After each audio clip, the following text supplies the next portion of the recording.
Alright, welcome back to the channel. Hi, my name is Mike, and today's video is going to be a little bit about, we're going to say this table.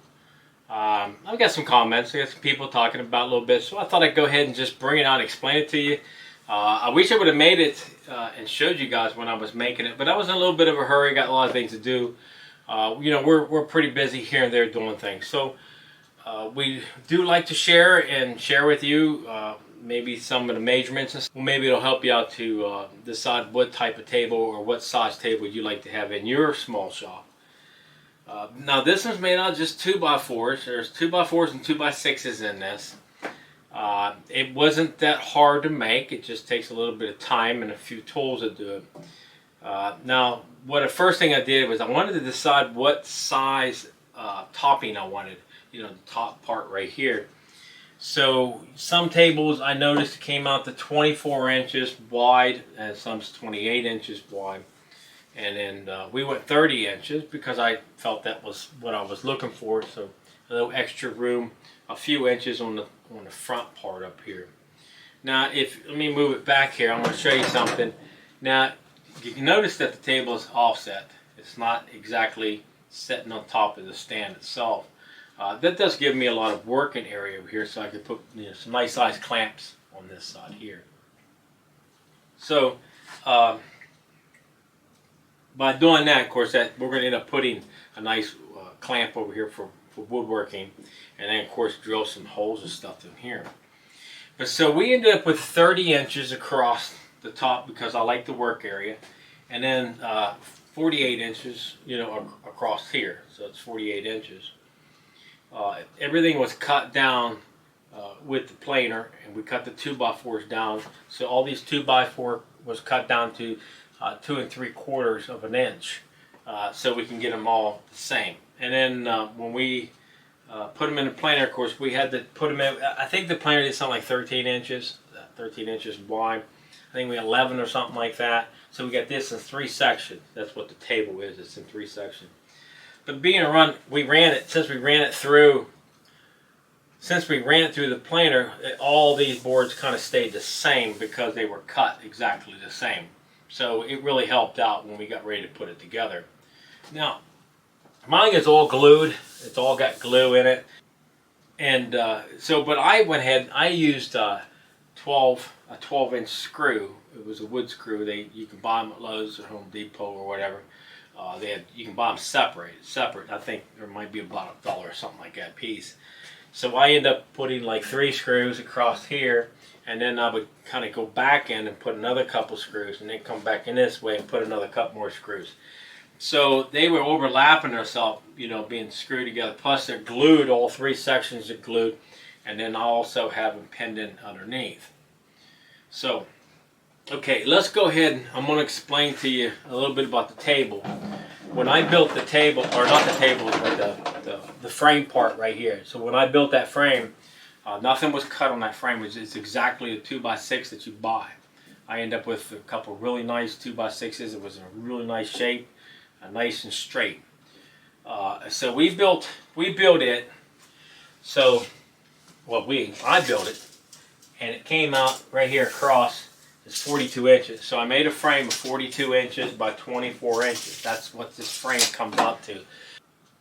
I still need a little bit of work area where I can clamp here in the front, then I can clamp here on the back. So I'm actually working on 3 sides if I need to work with clamps. And that's pretty good. I can also clamp a little bit on that side. I just didn't care if it went that way because normally you work on one side table. So we built that, and like I said, I'm going to give measurement again across it. It was 42 inches across, and then across this way would have been 24 inches. So a 42 inch frame. Now, you have to really decide what height you would like your table. Normal tables are around 28 inches. We went 32. Right now it's set in 33 because of the wheels on the bottom of it. The wheels are kind of holding it up. Got that. Okay, what we have is from the bottom of this leg here to the top of the table, be 32 inches. We wanted that 32 inch height and then a 28 inch height. Okay? but it's also, like I said, it's higher because of the wheels. You can buy these wheels at Home Depot, Lowe's, or whatever. You know, Amazon. I think I bought these at Amazon. But you pick 4 of them. I just bolt them there. They raise it up about an inch. They give you a little template to stick on it, and then it shows you know where to hang them, so they'll all be the same. So the first board up here, if we measure just this one, because this is the 2x6, so it'll be 5.5 inches. So I didn't cut that one. But we cut this one down here. The reason why we cut it because I made them both the same. I cut that 4 3/4 inches wide, and this one piece right there is about 23.5 inches, about 23.5 inches here. Okay. So then let's turn it this way. So when we did this side over here, these are made out of 2x4s here. Okay, and then so we got the same measurement. We cut that down so we can get 4 3/4 inches wide across here, 4 3/4 inches here, and then this board here is actually 4. Yeah, it's 4 3/4. This board here is, and then this one down here. So this is just cut off here. We kind of pinned it in a little bit. Okay, our screws kind of go countersink back in on the sides here. All right. Now the board, that little board running across there. Okay, if you go 24 inches across, right across here, you're going to end up with somewhere around 20 3/4. You're always about 20 3/4 there. But there's also a 2x4 in behind here. Okay, and it just comes out, so it would be exactly the same size as the sides, you know, on these sides. Now I did that for a reason, because underneath it actually sticks up about a 1/2 inch higher. Just the 2x4 itself, not these. So when you let this down, these legs on the outside do not touch the floor. It only touches that 2x4 on the inside.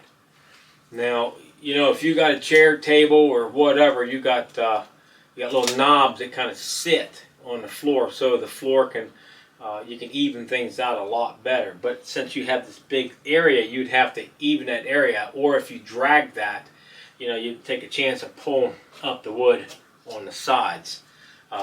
By having just that 2x4 on the inside, you're only having the 2x4 sitting on the floor. The rest of it's not. Okay, since we did that, we just went ahead and used some wood putty to fill in the holes. You can use the dowel rod, you know, where you pre-drill to put your screws in to put this together. Now we did decide to do something just a little bit different. Now just in case I needed a little bit more room, we put extension on this one.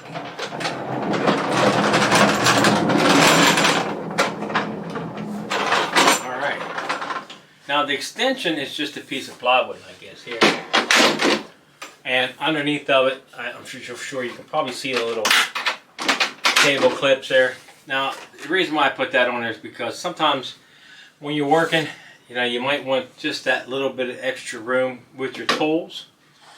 You put your drills over here, your pencils, things like that on this side, and you still have the work area over here to build something. So if you're building a square box or something, you need the room. You know, your drills are always laying here and here. You just put them right here, and that way they're out of the work area. So that's one thing I like about it. And then if you don't need it, you always have the choice to close it up, just like that right there. Okay, well, if you're interested in making a small table, just maybe check this one out here and see what you think, and then look at some of the other ones online. There's a lot of different ones they make. Put something together, something that's going to serve you. It's going to work very well in your small workshop. So it'll be easier to do the things that you want to do instead of just doing like I was doing on table saw. Okay, I hope you guys enjoyed the video, and you guys have a great day. And thanks for watching.